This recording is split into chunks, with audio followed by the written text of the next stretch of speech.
इतिहास में ऐसे बहुत से नाम मिल जाएंगे जिन्हें कभी भी कोई भूल नहीं सकता है, लेकिन विरले ही ऐसे नाम मिलेंगे जिनके नाम से इतिहास मापा जा सकता है। ऐसा ही एक नाम है 102 ईसा पूर्व जन्मे महान राजा विक्रमादित्य का, जिनके नाम से अत्यंत प्राचीन हिंदू पंचांग विक्रम संवत या विक्रमी का आरंभ हुआ। विक्रमादित्य यानी वीरता का सूर्य वो नाम है जिसे महाराजा विक्रमादित्य के बाद बहुत से राजाओं के नाम के साथ जोड़कर उन राजाओं की अद्भुत वीरता का सम्मान किया गया। सादर प्रणाम मित्रों, हमारे चैनल में आपका स्वागत है। मैं हूं आपका मित्र कमल किशोर। तो मित्रों, आज की वीडियो है महान राजा, महान सम्राट विक्रमादित्य के बारे में। विक्रमादित्य का प्रारंभिक जीवन और उनकी वीरता के बारे में। तो मित्रों, अगर आप हमारे चैनल पे नए हैं तो चैनल को जल्द से जल्द सब्सक्राइब करें तथा बेल आइकन दबाना ना भूलें। बिना किसी देरी के चलते हैं वीडियो की तरफ।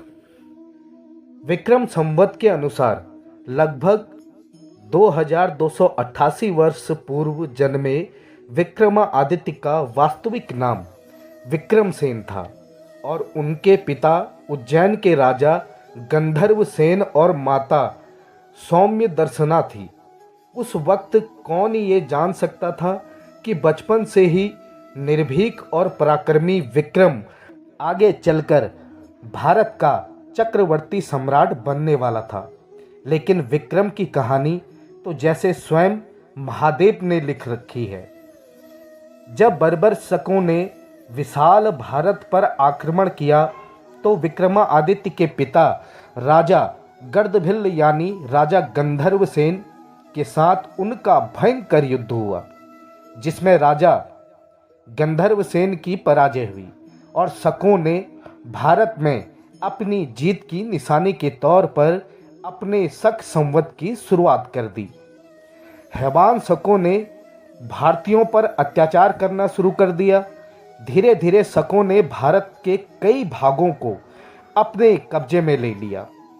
एक और जहां शकों ने संपूर्ण भारत में हाहाकार मचा रखा था, तो वहीं दूसरी ओर विक्रमसेन अपनी विराट महाकाल सेना तैयार कर रहे थे और फिर शकों की बर्बरता और क्रूरता के खिलाफ विक्रमादित्य नाम की एक ऐसी चिंगारी उठी जिसने न केवल शकों को भारत से भगाने पर मजबूर कर दिया, बल्कि भारत के अपने विशाल साम्राज्य को अरब से लेकर तुर्की तक भी फैला दिया।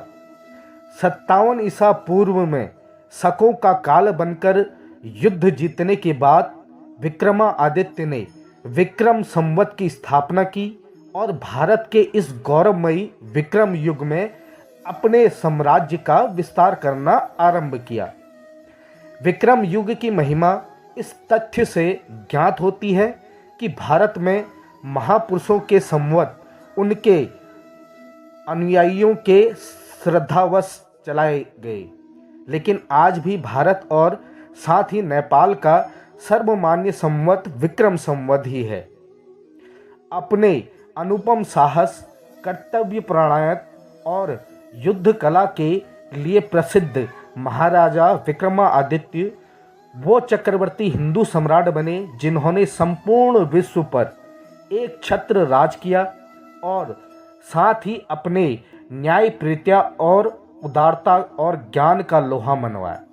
महाराजा विक्रमादित्य के भव्य साम्राज्य का अंदाजा इस बात से ही लगाया जा सकता है कि आज के Bharat, Pakistan, Afghanistan, Tajikistan, Uzbekistan, Kazakhstan, तुर्की, Africa, Arab, Nepal, Thailand, Indonesia, Cambodia, Sri Lanka, चीन और रोम तक राजा विक्रमादित्य का राज्य फैला हुआ था।